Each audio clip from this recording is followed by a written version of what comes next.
मैं जो आप लोगों से आज कुछ बातचीत करूंगा, क्योंकि यहाँ कोई माइक्रोफोन तो है नहीं और मुझे पता नहीं है कि बोलते समय वो आवाज आखिर तक पहुंच जाएगी या नहीं। तो भाई अगर किसी को वो आवाज ना पहुंचे तो खड़ा होकर बता दे कि आवाज नहीं पहुंच रही, क्योंकि जिस विषय पर मैं बात करना चाह रहा हूं वो आप सबके ही मतलब की बात है। सबको सुनाई दे रहा है भाई? अच्छा। और बात ये, जहां पर बच्चे भी हों, बच्चियां भी हों और शिक्षक भी हों और प्रधान शिक्षक भी हों, और एक आप ऐसे अतिथि को बुला लो, चाहे वो कोई जानता हो या न जानता हो, पर लोगों का भ्रम ऐसा है कि वो बहुत कुछ जानता है। तो ऐसी दशा में ऐसी बात करनी जो सबकी समझ में आ जाए, जो सबकी समस्या हो। उस समस्या पर मैं बात करता हूं। वो बात क्या भाई? आप सब जो यहां बैठे हुए हो, आपको पता है कि सबसे ज्यादा अच्छी चीज क्या लगती है? स्कूल में आते हो ना रोज, सबसे ज्यादा अच्छी चीज क्या लगती है? कोई बता सकता है? बताए। सबसे अच्छी चीज क्या लगती है भाई स्कूल में? बोलो बोलो रमेश को। वही चीज जो झूठ बोलते हो भाई, बच्चा कोई बता नहीं सकेगा, क्योंकि मास्टर से डरते हो ना। आप लोग नहीं बता सकोगे, मैं बताता हूँ सबसे अच्छी चीज क्या लगती है। सबसे अच्छी चीज लगती है छुट्टी। और अगर किसी को ना लगती हो तो वो खड़ा होकर बताए मुझे अच्छी नहीं लगती। हमें भी लगती है, शिक्षकों को भी। मैं कह तो रहा हूँ कि वो छुट्टी एक ऐसी चीज है जो सबको अच्छी लगती है। पढ़ाई तो भाई पढ़नी पड़ती है, जबरदस्ती पढ़नी पड़ रही है। माँ बाप ने भेज दिया, अपनी मर्जी से कितने आए हो भाई? माँ बाप ने भेज दिया, और इस आशा से भेज दिया कि बच्चे पढ़ लिख कर किसी काबिल हो जाएंगे, नौकरी करेंगे, अपने पैरों पर खड़े हो जाएंगे, हमारी भी कोई सेवा करेंगे, इसलिए भेज दिया। मगर शौक से कौन सा आया पढ़ने के लिए, बताओ? मुझे जवाब देने की जरूरत नहीं, अपने झांक कर देखो इस बात को। क्योंकि जब तक सत्य को नहीं समझोगे, और अपने सत्य को जो अपने जीवन का सत्य है, आगे का रास्ता नहीं खुलता। और वो इसलिए बता रहा हूं कि जो अपने ऊपर बीती वो बतला रहा हूं आपको। मैं जब शुरू में पढ़ना शुरू किया, प्राइमरी जमात में पढ़ा करता था, मुझे पढ़ाई बिल्कुल अच्छी नहीं लगती थी। तो जब कभी स्कूल जाते जाते रास्ते में एक चरागाह आती थी जहां पे भैंस और गाय चरा करती थी, तो उन भैंसों को और गायों को देखकर मुझे बड़ी ईर्ष्या होती थी, बड़ी स्पर्धा होती थी। मैंने देखो इनको कोई स्कूल जाने की चिंता नहीं है, और मुझे रोज स्कूल जाना पड़ता है। तो ऐसा मन में भाव आता था कि हम भी अगर भैंस या गाय होते तो कितना आनंद होता, कोई परेशानी नहीं, कोई चिंता ही नहीं। आप लोगों को पता नहीं भाई कैसा होता होगा, पर मैं अपनी बीती बतलाता हूं, मुझे ऐसा हुआ करता था।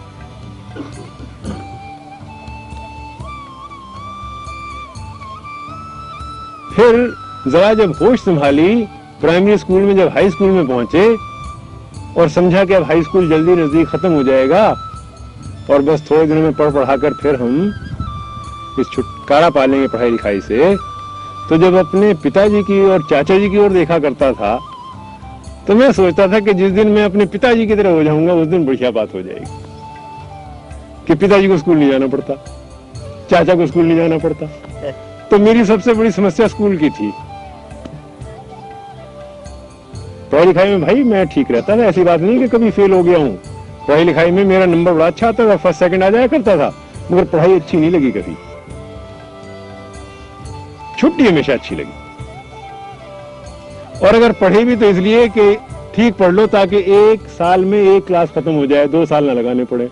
तो पढ़ाई भी छुट्टी के लिए की, इसलिए नहीं की कि पढ़ते चले जाएं। तो जब हमने अपने उन पिता को और चाचा को देखा और वो देखा कि अब वो तो उनको ना किसी मास्टर का फिक्र, ना किसी हेड मास्टर का फिक्र, न स्कूल जाने की जल्दी, तो हम ये सोचते थे कि जिस दिन हम अपने पिता और चाचा के समान हो जाएंगे उससे बढ़कर अच्छा दिन और कोई नहीं हुआ, आनंद का दिन और कोई नहीं हुआ। भाई आहिस्ता आहिस्ता वो दिन भी आ गया कि हम अपने पिता की जगह पहुंच गए, पिता बन गए। आप भी बन जाओगे आहिस्ता आहिस्ता, ऐसे ही होगा जैसे हमारे साथ हुआ है, आपके साथ भी आहिस्ता ऐसा ही हो रहा है, ऐसा ही होगा। जब हम पिता बन गए तो छुट्टी फिर भी नहीं मिली, फिर बच्चे हो गए, फिर बच्चों की पढ़ाई लिखाई, फिर उनकी फीस भेजनी, उनके कपड़े उनके जूतों का इंतजाम करना। भाई स्कूल में जब जाते थे जब तो 10 बजे गए और 4 बजे छुट्टी, 6 घंटे की पढ़ाई के बाद छुट्टी, और उसमें कभी कभी इतवार भी आ जाता था, कभी कभी 2-2 महीने की छुट्टियां भी आ जाती थी। अब ये जो पिता बनने के बाद दूसरा स्कूल शुरू हुआ, इसमें कभी भी छुट्टी नहीं, 24 घंटे फिक्र, 24 घंटे की चिंता।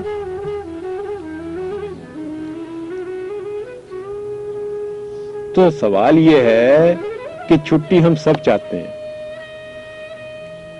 छुट्टी बच्चे चाहते हैं, छुट्टी शिक्षक चाहते हैं, और जो बड़ा आदमी होता जाता है वो भी छुट्टी चाहता है। ये जो साधु महात्मा हैं ये भी छुट्टी चाहते हैं। इस छुट्टी का नाम अपनी जो सांस्कृतिक भाषा है, जो धार्मिक भाषा है, उसमें मुक्ति कहते हैं उसको। फर्क कुछ नहीं है, हर आदमी मुक्ति की तलाश में है, चाहे वो छोटा बच्चा है, चाहे वो बड़ा है, चाहे वो शिक्षक है, चाहे वो काम काज में लगा हुआ है, हर आदमी मुक्ति की तलाश में है। और मुक्ति मिलती किसी को नहीं।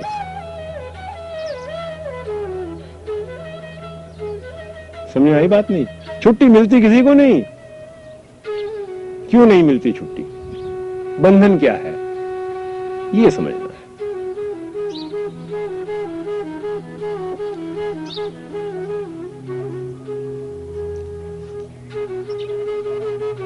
छुट्टी जब जब मनुष्य सुबह 10 बजे आकर अगर शाम को 4 बजे की छुट्टी की इंतजार कर रहा है तो उसको 4 बजे भी छुट्टी नहीं मिलेगी। ये समझने की बात है जरूरी कि जब जब आप छुट्टी की बात सोचते हो, छुट्टी की बात सोचते ही बेचैनी शुरू हो जाती है। 10 बजे आकर जब 4 बजे का आपको ख्याल होता है कि 4 बजे छुट्टी होगी तो 10 बजे से ही बेचैनी शुरू हो गई। और जितना गिनते जाओगे कि अब 11 बज गए, अब 12 बज गए, अब आधी छुट्टी हो गई, अब 2 घंटे रह गए, जितना सोचते जाओगे, जितना चिंतन करते जाओगे, उतनी बेचैनी बढ़ती चली जाएगी। तो मन की जब तक ये दौड़ चल रही है तब तक छुट्टी नहीं।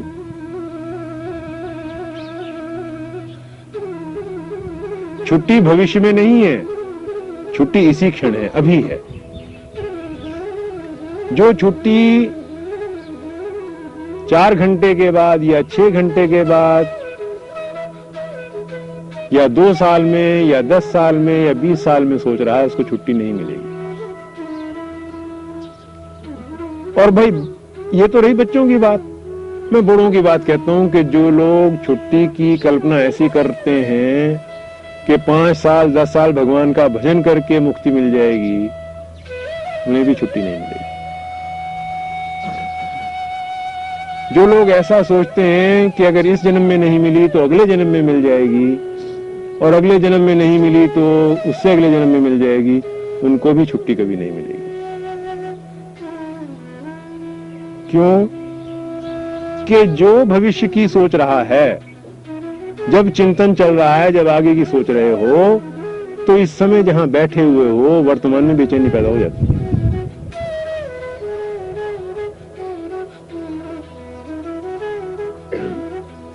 और ये बेचैनी स्वभाव बन जाता है। जब ये बेचैनी स्वभाव बन गई तो 4 बजे भी छुट्टी नहीं हुई, 4 बजे फिर 5 बजे का फिक्र हो जाएगा शुरू।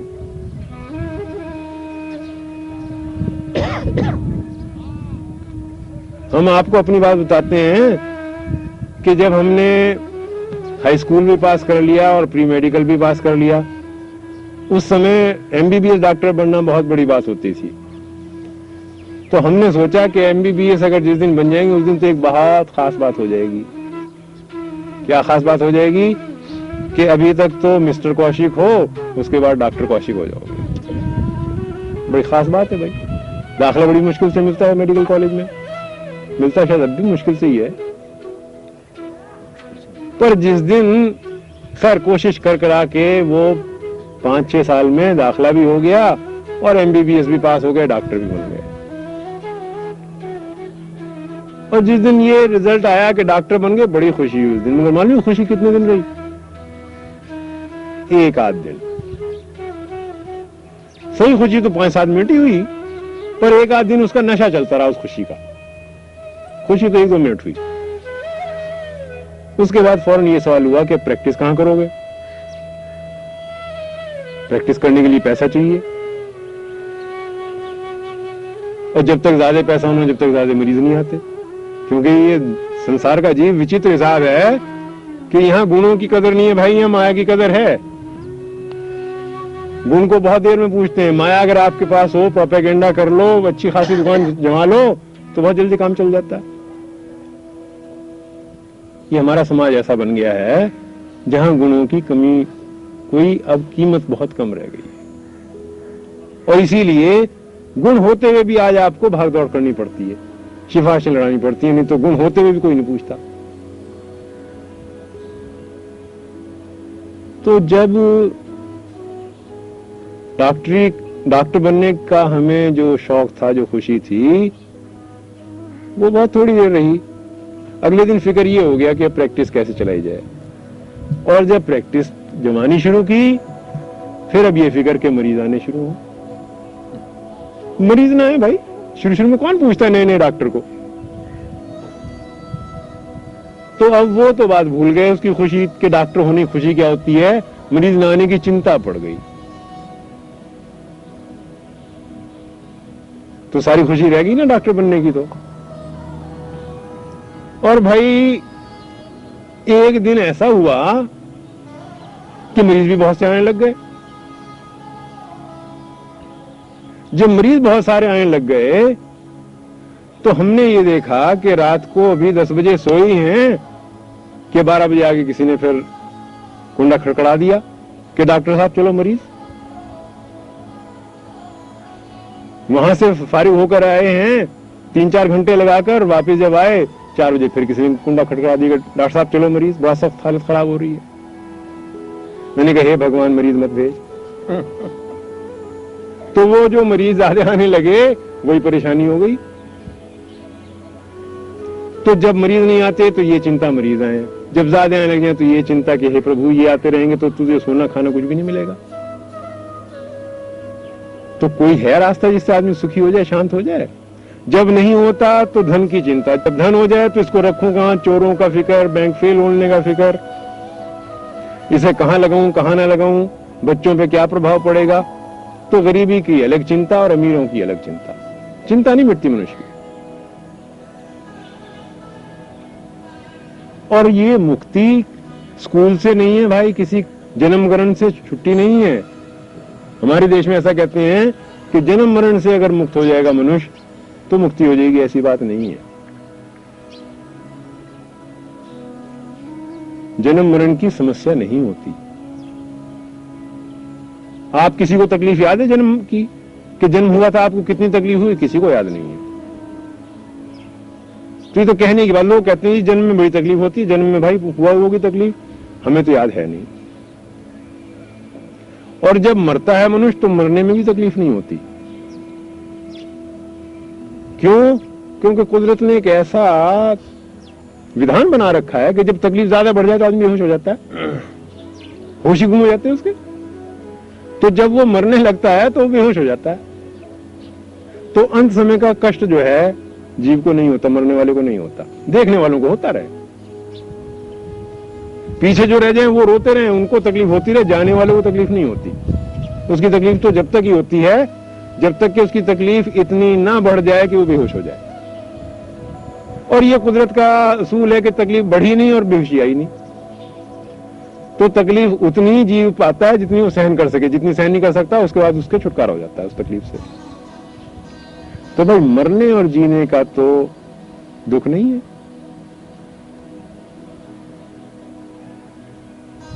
तो स्कूल आने जाने की चिंता नहीं है, ये स्कूल का आना जाना भी ऐसा ही है जैसा इस संसार का आना जाना है, इसमें कोई फर्क नहीं है। मगर अगर वो चिंता का स्वभाव बन गया आपका तो मरने के समय भी फिर अगले जन्म की चिंता हो जाएगी। चिंता का एक दफा स्वभाव बन जाए तो फिर वो चिंता नहीं छूटती, वो तो मरते समय फिर अगले जन्म का ख्याल आता है कि अगला जन्म क्या होगा, और ये चिंता कभी मिटती नहीं। अब एक ही बात समझने की है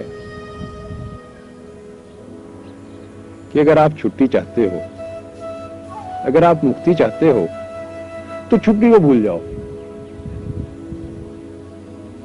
मुक्ति को भूल जाओ, और ये देखो कि कर क्या रहे हो और क्यों कर रहे हो।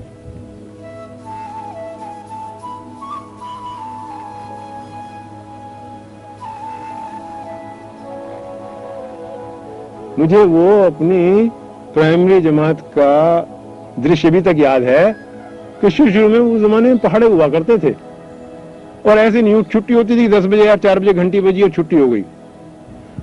छुट्टी आखिरी जब होती थी जब पहाड़ा संभालो मास्टर जी को, जब तक पहाड़ा ना सुनाओ जब तक छुट्टी, नीचे बैठ रहो 5 बजे तक। तो किसी की छुट्टी 2 बजे, किसी की 3 बजे, किसी की 4 बजे, जो जो पहाड़ा सुनाता जाए और अपना बस्ता उठाया घर चल दे। तो भाई पता लगा कि छुट्टी उसकी होती है जो पहाड़ा याद कर ले। तो जो सबक याद ठीक कर लेगा उसकी छुट्टी हो जाएगी।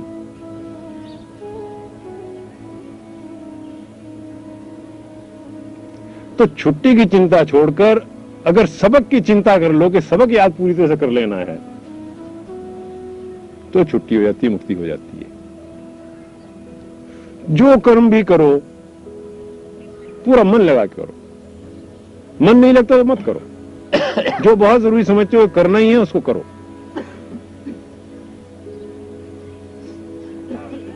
और जब मन लगाकर उसको करोगे पूर्ण रूप से, जिस कर्म को कर लोगे उस कर्म का बंधन खत्म हो जाता है, उस कर्म का फल समाप्त हो जाता है, संस्कार नहीं बनते, आवागमन से छुट्टी हो जाती है। जो बच्चा पूरा साल भर पढ़ लेता है, दिल लगाकर पढ़ लेता है, उसको अगला साल उस क्लास में नहीं लगाना पड़ता। ये कानून है। कभी ऐसा नहीं हुआ कि जो बच्चा बहुत ज्यादा पढ़ता है उसको अगले साल उसी क्लास में रख दिया जाए। तो अगले साल उस क्लास में केवल वही बच्चा वापस आता है जिसने वो साल पूरा पढ़ा नहीं, कर्म पूरा नहीं किया। तो पहली बात तो ये है कि भाई अपने आप को बहकाओ मत। जैसे एक बच्चे ने हमें ये कहा कि जी हमें सबसे चीज अच्छी क्या लगती है, पढ़ाई। हम नहीं मानते भाई इस बात को। पढ़ना तो हमें पड़ता है, पढ़ाई बिना हमें छुट्टी नहीं होती, इसलिए पढ़ना पड़ता है, चाहिए हमें छुट्टी। हम नौकरी नहीं करना चाहते भाई। हमें अगर नौकरी, हमें घर में बैठे बैठे तनख्वाह मिले हम तो बिल्कुल काम ना करें, कोई ना काम करें। तो कोई अगर ये कहे जी हम तो नौकरी इसलिए करते हैं कि सेवा करते हैं, संसार की, झूठ बोलते हैं, क्योंकि ये भाव नहीं है। और भाई नौकरी अगर करते हो सिर्फ तनख्वाह के लिए तो एक कष्ट होगा, दुख होगा। वो ये होगा कि जिस दिन तनख्वाह मिलेगी उस दिन तो ऐसा मालूम होगा कि काम करना सफल हुआ। तो 30 दिन में जो 31वां दिन है, जिस दिन तनख्वाह मिलती है उस दिन तो ऐसा मालूम होता है कि हाँ इस काम का कोई फायदा हुआ। और बाकी 29 दिन जब तनख्वाह नहीं मिलती फिर ये मालूम होता है क्या भला सिर पे पड़ गई। तो जब तक मनुष्य जो भी कुछ कर रहा है उस कर्म को पूर्ण नहीं कर लेगा, और कर्म को पूर्ण कब करेगा? जब वो समझ लेगा कि करना जरूरी है ये। तो भाई करो उस कर्म को जिसको समझ लो कि जरूरी है। जो जरूरी नहीं समझते मत करो। तो अब सवाल आ गया अनुशासन का कि वो डिसिप्लिन या अनुशासन क्या है। वो जो बाहर से अगर समझा हुआ है वो अनुशासन नहीं होता। जो बाहर से आरोपित हो गया वो अनुशासन नहीं है, वो तो भय है, डर है। और डर समाप्त हुआ नहीं और फिर गड़बड़ हुई नहीं।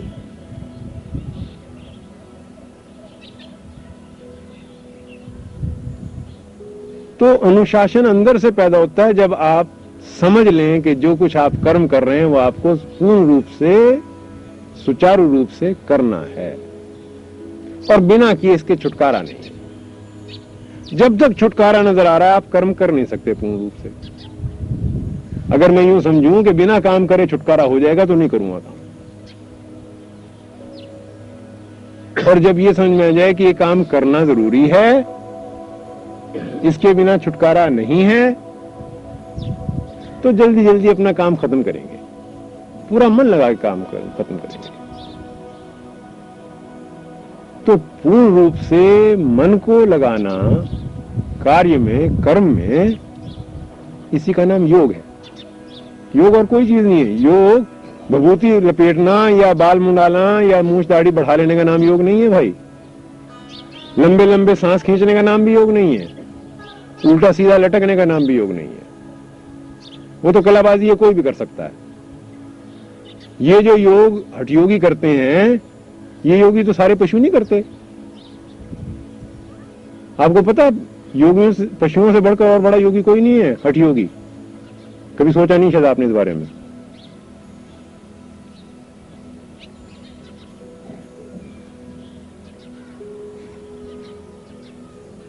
आपको पता है कि सर्दियों में सांप कहां चले जाते हैं, क्या खाते हैं? मेंढक कहां चले जाते हैं, क्या खाते हैं? और जो अनेक जंतु, जीव जंतु जो बरसात में बाहर निकल आते हैं, गर्मी में बाहर निकल आते हैं, सर्दियों में 5-6 महीने क्या खाते हैं?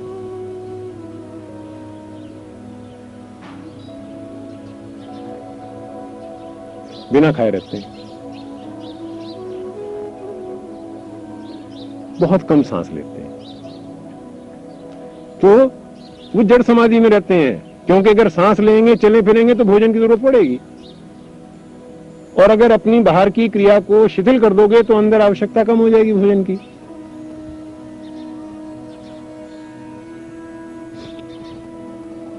एक यहां पर हमारे देश में क्या, सारे संसार भर में एक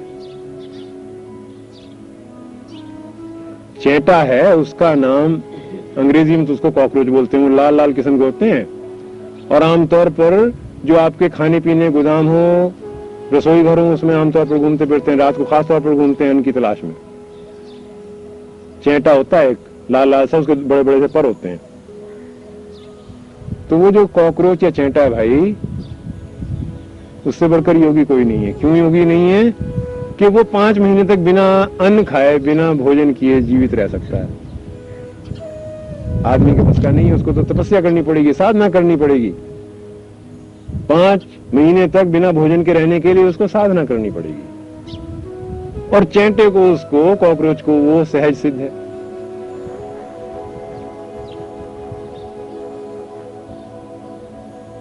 तो जितने भी पशु हैं, परिस्थिति प्रतिकूल होने पर वो स्वयं योग दशा में पहुंच जाते हैं, समाधि की दशा में पहुंच जाते हैं। और कहो कि अगर एक आसन से बैठने खड़े होने की बात है, बहुत से ऐसा कहते हैं जो एक आसन सिद्ध हो जाए, इसका जो 3 घंटे एक आसन पर बैठा रहे, उसको योगी कहते हैं। तो गधे से बढ़कर योगी और कोई नहीं है। कभी आपने देखा गधे को खड़े हुए अगर सड़क के बीच में खड़ा हो जाए, 5 घंटे तक खड़ा रहेगा। आप कार गुजार लो, मोटर गुजार लो, ट्रैक्टर गुजार लो, हिलेगा नहीं वहां से। वो कोने में अगर मुंह करके कहीं खड़ा हो गया, वो गधा वहीं खड़ा रहेगा। कारण जड़ता है, मूर्खता है, जड़ता है। तो जड़ दशा में भी, पत्थर दशा में भी होने पर बहुत सी क्रियाएं शिथिल हो सकती हैं। तो ये जो हठ योग है इस प्रकार का, ये योग नहीं है, योग कुछ और चीज है। इसका ये मतलब नहीं है कि आप आसन प्राणायाम ना करो, ये मैं नहीं कह रहा, मगर आसन प्राणायाम केवल ही योग नहीं है। तो गीता में इसका एक बड़ा सुंदर, इसकी एक बड़ी सुंदर परिभाषा दी है गीता में। इससे बढ़कर अच्छी परिभाषा और कहीं मैंने नहीं देखी। वो परिभाषा है योगः कर्मसु कौशलम। कर्म को कुशलता पूर्वक करने का नाम योग है। जो कर्म कर रहे हो उसको पूर्ण रूप से दक्षित होकर, मन को पूर्ण रूप से लगाकर यदि कर लो तो वो योग है। क्यों कि पूर्ण रूप से मन लगाकर कर्म कौन कर पाएगा? कौन कर पाएगा? जिसका मन बेचैन नहीं है, जो छुट्टी की नहीं सोच रहा। जो छुट्टी की सोच रहा है वो मन लगा नहीं सकता कर्म में, वो पढ़ाई में मन लगा नहीं सकता जो छुट्टी की सोच रहा है। तो जो मुक्ति की सोच रहा है वो कर्म नहीं कर पाएगा, वो तो बाबा जी बनने की फिक्र में लगा हुआ है, कर्म कभी कर नहीं पाएगा, बाबा जी बनने के चक्कर में घूमता रहेगा, जन्म जन्मांतर गुजर जाएंगे, मुक्ति नहीं आएगी। और जब कर्म पूर्ण हो जाएगा, मन शांत हो जाएगा, छुट्टी की मुक्ति की चिंता नहीं रहेगी, तो मुक्ति घर में आकर पानी भरने लग जाएगी, कारण के रूप में आ जाएगी। मुक्ति कहेगी कि मैं आ गई, बोलो क्या कहते हो।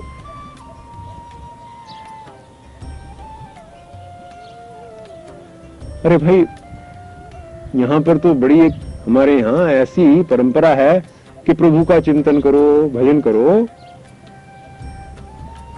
हम आपसे कहते हैं कि थोड़ा इसको जरा ध्यान से देखो कि अगर उस कर्म को पूर्णतः आप कर लोगे और उस छुट्टी को छोड़ दोगे, और छुट्टी क्या है? वो फल है, उस फल का नाम छुट्टी है।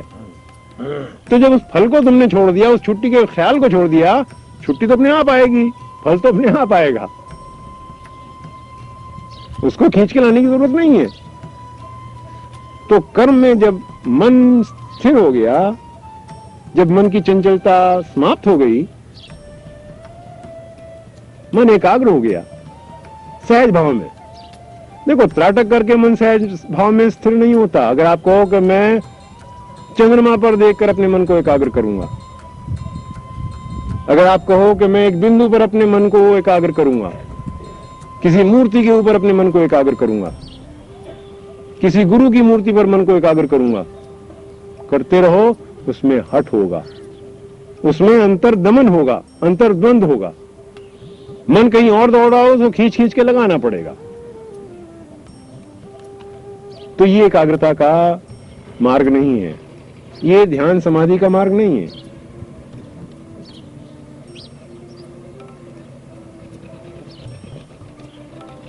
पर जैसे ही ये समझ लोगे कि फल की इच्छा, छुट्टी की इच्छा छुट्टी को नहीं आने देती, फल को नहीं आने देती, फल लगने ही नहीं देती, बेचैनी जो है,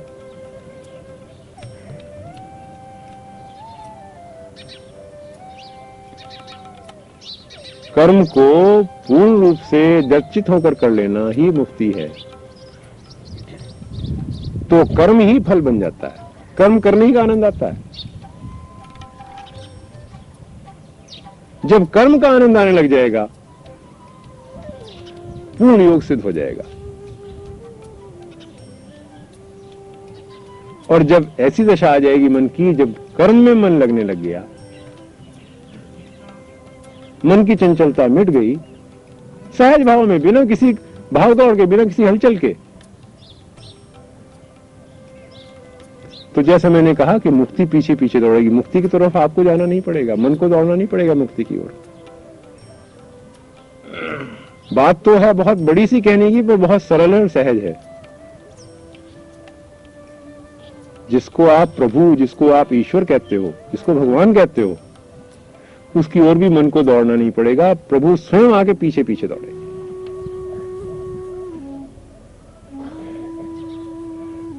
जिस दिन छुट्टी की कामना छोड़ दोगे, जिस दिन फल की कामना छोड़ दोगे, वो छुट्टियां और फल वो सारे पीछे पीछे दौड़ने लग जाएंगे।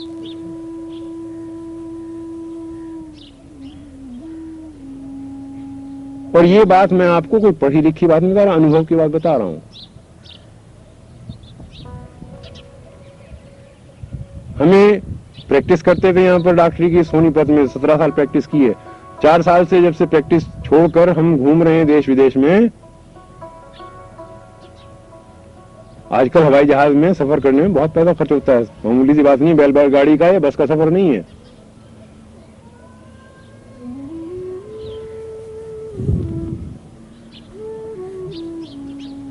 जितनी हमारी वो मंडली होती है उसके चलने में जाने में 50-60 हजार रुपया हर साल खर्च हो जाता है। और हम आपको एक बात कहते हैं कि हमने घर से निकलने के बाद कभी किसी से पैसे का सवाल नहीं किया।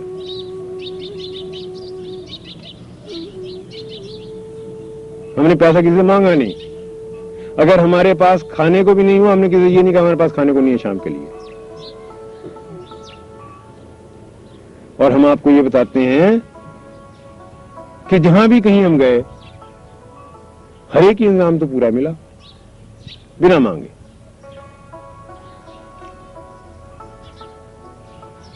तो उस भीख मंगेपन को अगर छोड़ दोगे, मन से निकाल दोगे, उस फल की लालसा को निकाल दोगे, उस छुट्टी की चाह को निकाल दोगे, तो संसार भर के सारे ही तो जितने सुख हैं, भोग हैं, जितनी आवश्यकता है, सारी पीछे दौड़ने लगती है।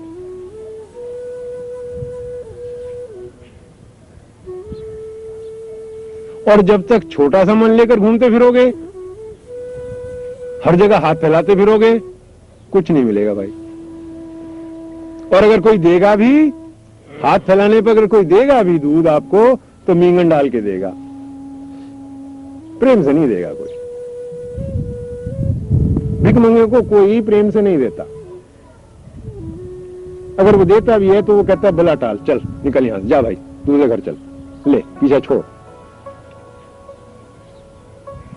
या 10 एहसान जिता कर देगा कि देख दे रहा हूं, भूल मत जाना, कितना बड़ा एहसान कर रहा हूं तेरे ऊपर, मेरे पास अपने खाने को नहीं था, तुझे दे रहा हूं। तो जो देगा उससे 100 मन गुना एहसान अपने सिर पर जमा कर देगा। तो कोई देने वाला नहीं, दाता नहीं है। और हमने इस बात को सिर्फ ये घर छोड़ने के बाद, प्रैक्टिस छोड़ने के बाद ही नहीं आजमाया, हमने अपनी प्रैक्टिस में भी 3-4 साल इसको आजमा कर देखा था।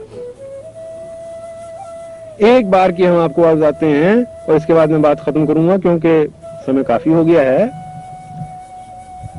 कि एक दफा सुबह सुबह कोई 8-8:30 बजे थे, हम ध्यान कर रहे थे। ध्यान करने के बाद नाश्ता करने लगे। एक मरीज कोई 8 बजे भी आया और हम वहां पे नहीं थे अपने कमरे में कुर्सी पर, तो वो चला गया। 15-20 मिनट के बाद वो फिर आया, हम फिर वहां नहीं थे, वो फिर चला गया। अब वो दूसरी दफा जब जा रहा था तो हमें कुछ ऐसा संकेत हुआ कि हमारी पत्नी से कोई बातचीत कर रहा है। बाहर आकर हमने पूछा, कहिए चौधरी साहब क्या बात है?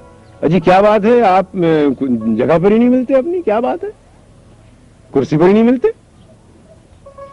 मैंने कहा जी नहीं मिलते तो कोई बात नहीं, मैं नौकरी थोड़ी कर रखी है, मैं ठेका थोड़ी लेकर कुर्सी मिलूंगा। कि अगर आपने ठेका ही ले रखा कुर्सी मिलने का, तो ये आप दुकान बंद क्यों नहीं करते, अपना अस्पताल बंद क्यों नहीं कर देते? मैंने कहा जी मरीज नहीं आएंगे, अपने आप ही नहीं बंद हो जाएगा। आप जैसे अगर कृपा कर दें, ना है तो छुट्टी है, मेरी तो छुट्टी है। मैंने क्या आपको कोई बुला रखा है, कोई स्टार तो नहीं बांटे, आपके घर पे चिट्ठी थोड़ी भेजी थी कि आप आ जाओ। मैं तो बैठा हूं भाई, अगर किसी का मन करे आ जाओ, नहीं मन करे ना आ जाओ। तो वो कहने लगे कि देखो डॉक्टर साहब, आप क्या समझते हो कि हम भी अगर आते हैं तो कुछ देकर देने के लिए आते हैं, कोई लेने के लिए थोड़े आते हैं। मुफ्त थोड़े आ गए थे आपके पास, कोई दवाई लेते, कुछ पैसा देते। तो पता नहीं क्या भाव था, क्या दशा थी हमारे मन से, हमारे मुंह से तो ऐसा निकला। मैंने देखो बात ये चौधरी साहब, आज तक हमको 20 साल हो गए प्रैक्टिस करते करते। 20 साल में आज एक दाता हमें आज तक नहीं मिला। आप कह रहे हो अब दाता,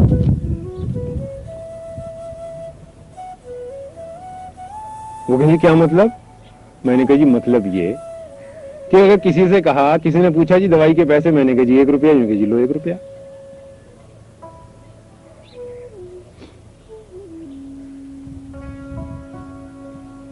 फीस कितनी की जी 5 रुपए, कि जी लो 5 रुपए।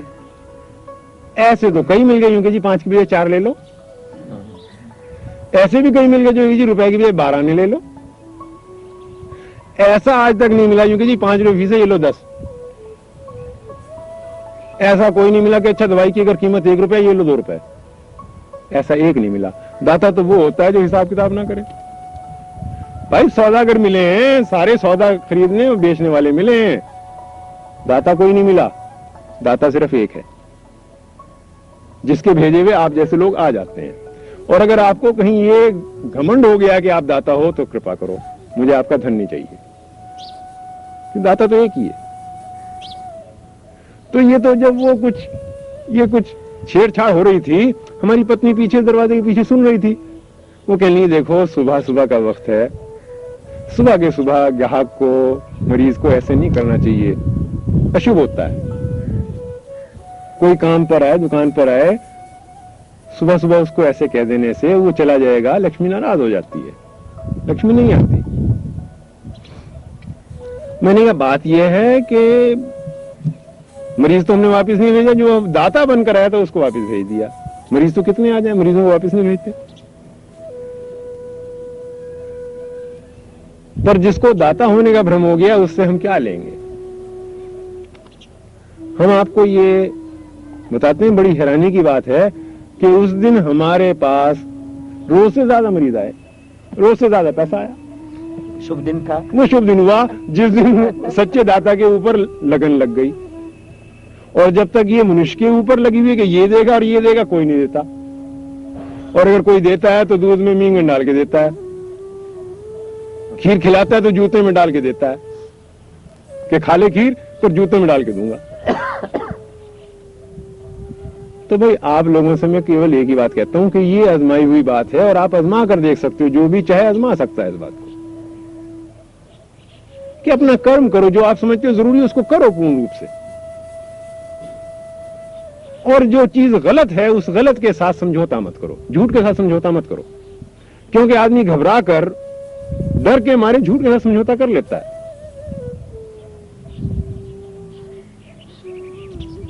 अगर वो झूठ के साथ समझौता नहीं करोगे और कर्म विवेक पूर्ण करते चले जाओगे, जो आपकी समझ में आ रहा है, जिसको आप आवश्यक समझ रहे हो, उसको करते चले जा रहे हो, तो योग तो स्वयं सिद्ध हो जाएगा, मुक्ति स्वयं सिद्ध हो जाएगी। और जिसके लिए भक्तजन, योगीजन प्रभु के दर्शन के लिए इतने छटपटा रहे हैं, प्रभु पीछे पीछे दौड़ने लग जाएंगे।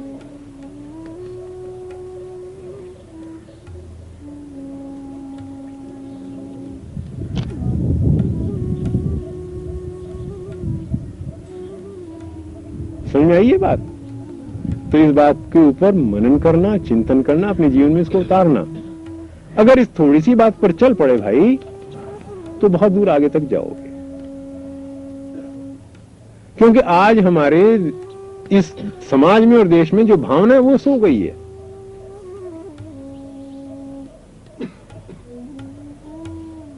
आप जो आज हम आपको यहां पर आपको बता रहे हैं बात, वो कोई 2-4 दिन ऐसे कोई आसमान में से कोई वही नाजिल नहीं हुई भाई, कोई वहां से प्रकाश नहीं उतरा। ये पता नहीं कब से चला आ रहा है। लोग बहुत से कभी कभी पूछते हैं कि डॉक्टर साहब ये आपको ज्ञान कब मिला, कि जी पता नहीं कब मिला, ये पता नहीं कि कब था कब नहीं। क्यों? कि संस्कार होते हैं, जो शुरू के संस्कार होते हैं वो बहुत दूर तक जाते हैं। हम जिस स्कूल में पढ़ा करते थे 10वीं जमात में, हमारे हेडमास्टर साहब ने हमारे दिमाग में एक विचार डाला था, गलत था ये सही था पर डाला था, और वो ये था कि देखो बेटा, ये जो स्कूल होता है ये सरस्वती का मंदिर होता है, और बिना उस सरस्वती मां की कृपा के विद्या ग्रहण नहीं होती। तो जब मंदिर में जाओ तो इस तरह जाओ जैसे मंदिर में जाया जाता है।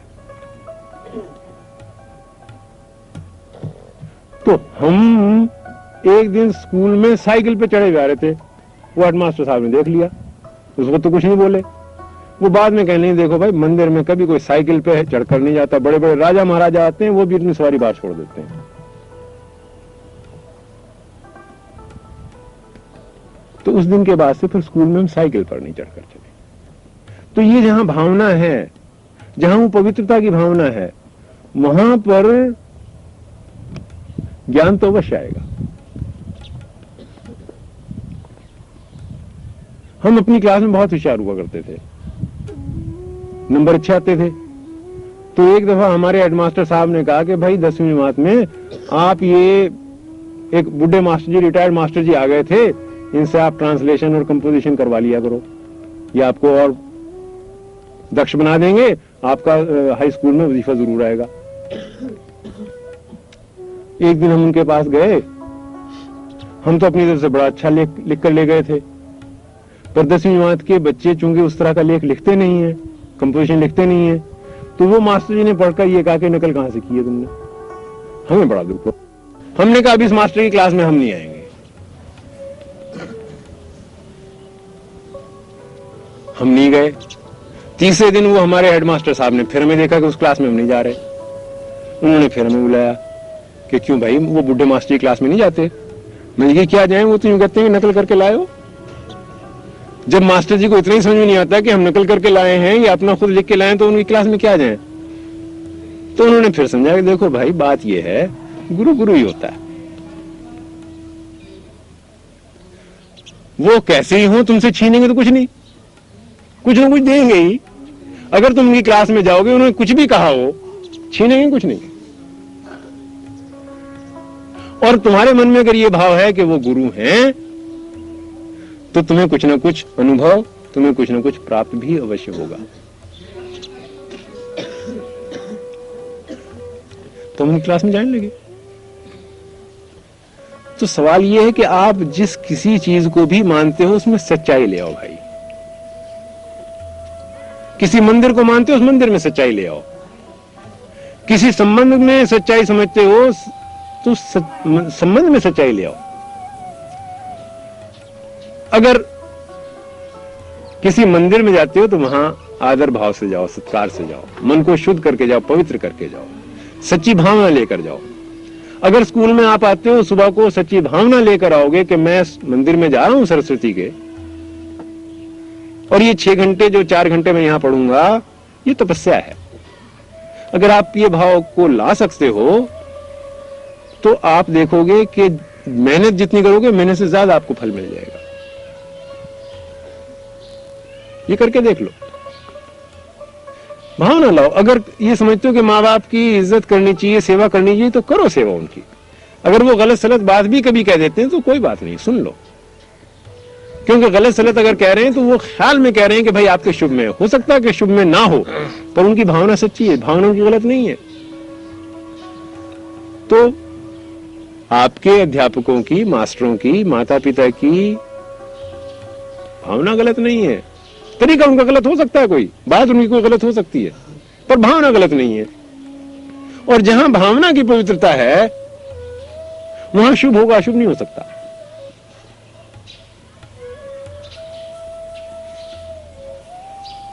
तो निरंतर अपने अंदर की जो सत्य है, अपने अंदर की जो सच्चाई है, इसको खोजो। बाहर नहीं कहीं मिलती, कहीं मंदिरों में नहीं मिलेगी, कहीं महात्माओं के पास नहीं मिलेगी, कहीं किताबों में नहीं मिलेगी, मिलेगी आपको अपने अंदर सोचने में। और वो कब कि जो कुछ कर रहे हो पूर्ण भावना के साथ, पूर्ण मन लगाकर कर लो।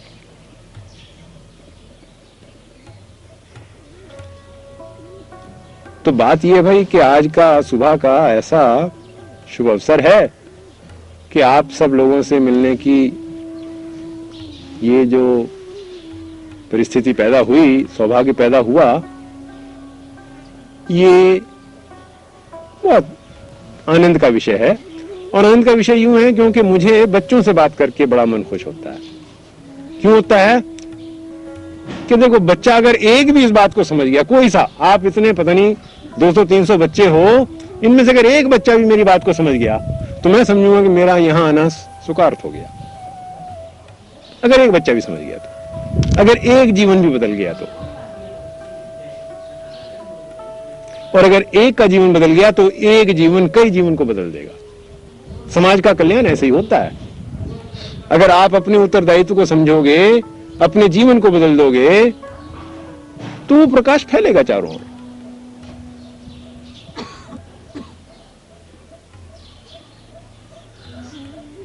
तो भाई अगर वास्तव में पढ़ाई में मन लगता है, पढ़ाई अच्छी लगती है तो कहो पढ़ाई अच्छी लगती है। अगर नहीं लगता तो झूठ मत कहो।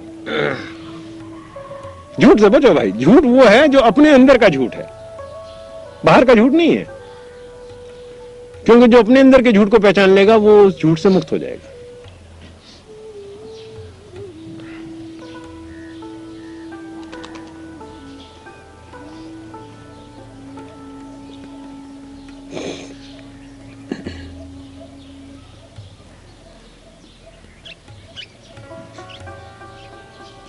Can you recite that prayer?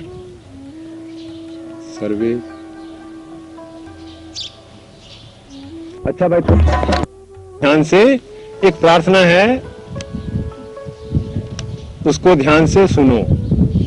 और वो प्रार्थना है कि ये सारा संसार सारा सुखी हो जाए। मैं और मेरा परिवार नहीं, मैं और मेरा गांव नहीं, मैं और मेरी जात नहीं, मेरा कुल नहीं,